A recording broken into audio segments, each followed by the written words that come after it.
Hello and welcome everyone to what will hopefully be a new weekly video series where I talk about what I've been playing within the past 7 days. So we're talking about 5 different games today. The first will be Burly Men at Sea. Now you may have already played this, you may have heard of it. It was actually a PlayStation Plus game probably about a month or two ago. It's a small, short game. I think there's about 12 different endings, but each one takes about 10-15 minutes to actually complete. Now, I'm saying about 10-15 minutes because once you've experienced the dialogue in one scene, it doesn't change unless you make the different choices. So you sort of end up skipping that because you're just reading the same dialogue. So essentially, you control 3 sailors. Sorry, and essentially you rock up to this little boating town. You go have a conversation with someone, and then you set out on this little adventure.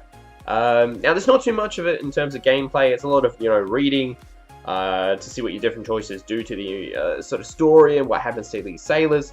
And there's really not that much to it. Now, it is an easy platinum, and it does sort of have a nice, unique art style. It's also got some really sort of cheerful, unique sort of sounds as well.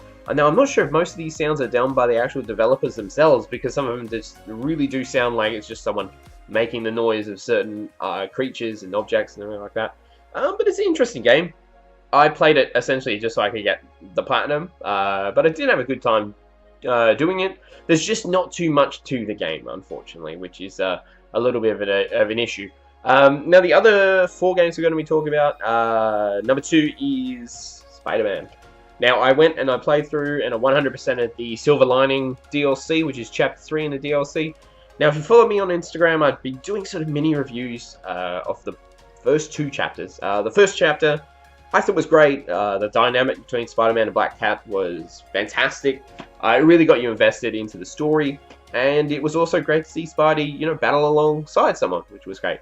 Now, Chapter 2 didn't really do too much for me. What's his name? Hammerhead. I don't particularly think is a too, what did you say, endearing villain. He's just sort of a mafia guy who wants to take over the city.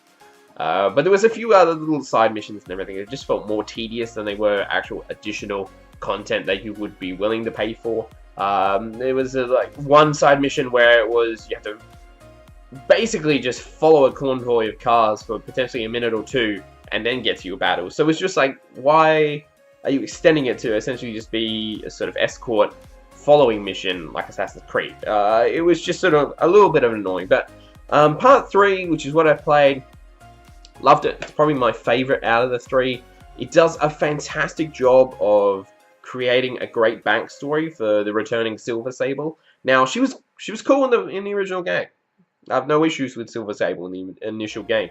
She wasn't too endearing, she didn't have too much going for her, but in this sort of DLC, shorter experience, and they really do sort of flesh out her backstory, and make you really feel for the character, which is great, and seeing her attitude with Spider-Man go together, fantastic. I really enjoyed it. It was a good sort of way to end the trilogy and sort of bring everything that happened over the 3 parts together, which was fantastic. So overall, I definitely do rate the trilogy, but just that middle chapter sort of a little bit mediocre in my opinion. Now, what else I like is the added sort of story threads, side story threads that actually look like they're going to have repercussions on potential Spider-Man 2 when it comes out, which was fantastic. I really enjoyed these. I didn't expect that it would sort of add those sort of elements to the world, so I was really happy that we got it. Number 3. Now, we'll be doing a full review of this one. It is Gears of War 4. Now, like I said, I'm just going to talk about it a little bit. I'm really enjoying it. I'm probably about 5-6 hours in. Big fan of the Gears series. 1, 2, 3. I think they all just continue to go up in quality. Now, I've heard a lot of people talk smack about JD Phoenix as the main character, but I've got no issues with him. I think he's pretty interesting, to be honest. I like the dynamic him and Marcus have. Yes, Marcus Phoenix returns, and Old Man Marcus is he's fantastic. His rant about tomatoes, his just gruffness, his bitterness towards everything is just a pleasure to watch. So I definitely, well, like I said, I haven't finished this game yet, so I hope he sticks around for 5. And I think that's due next year. New weapons are pretty awesome. I like the buzzkill. It's gruesome as you just shoot literal just blades at people, which is just fantastic. Now, I like the enemies. The new sort of creatures are pretty cool. They will come and attack you if you're hiding behind cover. It makes you have to keep moving, which is something different in the Gears franchise compared to what you used to. Just hide behind cover, that's it. Stop and shot, and that was it. So yeah, really enjoying it so far. Now another game where you actually can check out my full review, Persona 5. It's a fantastic game, one of my favorites this generation, one of my favorites on the PlayStation 4. Now, what I want to talk about is trying to sell you on the Persona franchise. If you've never played it, it's quite an investment. People tell you it's 100 hours, and you're just like, well, I don't have that time. But you should make that time, because it's fantastic. And let me just sort of sell you on what Persona is, because if you've never played it, it's easy to go over your head. You play as a high schooler, that guy there. And essentially what you do is, you find out you have the ability to go into another world. Now, you enter this other world, you have a battle companion. What would you say? They're called personas in the game, but think of it almost like as a Pokemon companion in the games, where you use them to sort of battle opposition. You can capture new personas, fuse them, create stronger ones, learn new abilities, all that good stuff. Now, you do have a team of people alongside you as well. Now, that team of people factors into the real-world aspect of Persona, which you probably end up spending almost just as much time battling in the other world as you do managing your relationships in the real world. So, you will study for exams, you will read books, you will go to work, you will earn some money, you will build relationships with your friends, potential love interests, you will level up your bonds with them. And that will all take into account when you go back to the other world and go battling again. Sounds like a lot of aspects going on, and you're like, Jamie, X66, why would I want to go study for exams? Because you do. You start wanting to do good in your exams. You want to know that your knowledge is increasing along with all your other stats, and you want to become better. It's super addictive. Once you spend like an hour or two to really start getting to know the systems, you just find it so hard to put it down. I still haven't decided if I enjoy Persona 4 or Persona 5 more.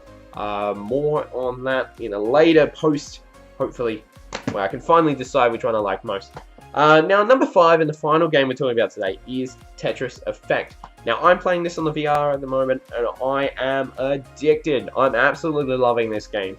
As much as I suck at it, if you saw my video last night on Instagram, I talked about the fact that, you know, I was struggling on the 3rd level on normal for ages.